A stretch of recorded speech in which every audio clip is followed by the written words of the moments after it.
Welcome friends to Vitor classes. जो हम एक और वीडियो आपके लिए लेके आए हैं जो कि बहुत इम्पॉर्टेंट है और ये बाईलैंग्वेज है, तो चलिए इसे सॉल्व कर लेते हैं हम लोग। सवाल हमारे ये है, दिए हुए चित्र में MNOP एक समांतर चतुर्भुज है।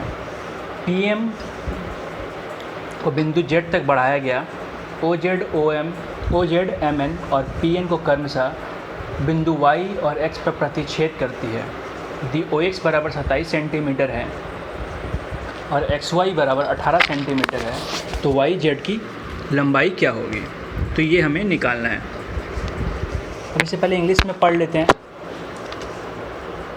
In the given figure MNOP is a parallelogram PM extended to Z, OZ intersect MN and PN at Y and X respectively if OX equal to 27 centimeter and XY equal to 18 centimeter, then what is the length of YZ? ठीक है, इसे हमें निकालना है। तो सबसे पहले सवाल में हमें ये देखना पड़ेगा कि समांतर चतुर्भुज और पैरेललोग्राम किसको बोलते हैं। दोनों एक ही चीज़ का नाम है। तो ये वाइट है, तो वाइट में वाइट दिखेगा नहीं, तो इसलिए पहले कुछ और कर लेते हैं। मान लेते हैं ये हम लोग स्काई ब्लू। तो हो का गया, इसमें मतलब हो गया कि जो आमने सामने की दोनों भुजाएं हैं ये आपस में समांतर होगी या पैरेलल होगी और आपस में बराबर भी होंगी। इसी तरीके से इन दोनों भुजाओं को लेके भी ये भी आपस में समांतर होंगी और बराबर होंगी। ठीक है, इसे सॉल्व कैसे करेंगे हम लोग? तो सबसे पहले हम लोग दो त्रिभुज लेंगे सॉल्व करने के लिए। तो जिसे हमें x, y, n एक त्रिभुज लेंगे और दूसरा त्रिभुज लेंगे POX। ये POX, ये दोनों त्रिभुज। तो ये दोनों त्रिभुज आपस में समांतर है या सिमिलर है। इसका कहने का मतलब ये हुआ कि समांतर कैसे हो गए, ये दोनों आपस में बराबर हो गए एंगल अपोजिट साइड, और ये समांतर लाइन है जिसके कारण से यहाँ पे एक Z बन रहा है तो ये बराबर हो गया। सेम Z यहाँ पे भी बन रहा है तो ये आपस में बराबर हो गया, तो ये आपस में समांतर हो गया। जब भी कोई त्रिभुज समांतर होता है तो हम लोग इस तरीके से लिख सकते हैं कि उनके जो भुजाओं के अनुपात है वो बराबर होंगे।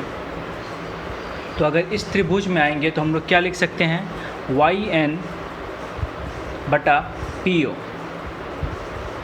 फिर क्या लिख सकते हैं, NX। तो NX ये हो गया, इसके सामने का भुजा XP है तो ये लिख सकते हैं। इसी तरीके से YX बाई XO लिख सकते हैं हम लोग। तो हमें जो काम है, हमें इसका और इसका काम है। ठीक है, तो अगर देखिए यहाँ से YX कितना हमारे पास 18 है और ये हमारे पास 27 है, तो ये हो गया 2/3। तो अगर YN 2 है तो PO कितना है, 3। ठीक है, अभी मैं आपको समझाया था कि PO और MN बराबर होगा क्योंकि समांतर चतुर्भुज बताया गया है। तो MN बराबर हम लोग क्या लिख सकते हैं, MY प्लस YN, और PO हमारा यहाँ से 3 आया था, YN कितना आया था, 2, तो MY कितना हो जाएगा, 1। ठीक है, ये हो गया एक काम। अब आते हम दूसरे त्रिभुज में। तो दूसरा त्रिभुज हम लेंगे, एक तो ये लेंगे ZMY और दूसरा त्रिभुज लेंगे ZPO। ठीक है,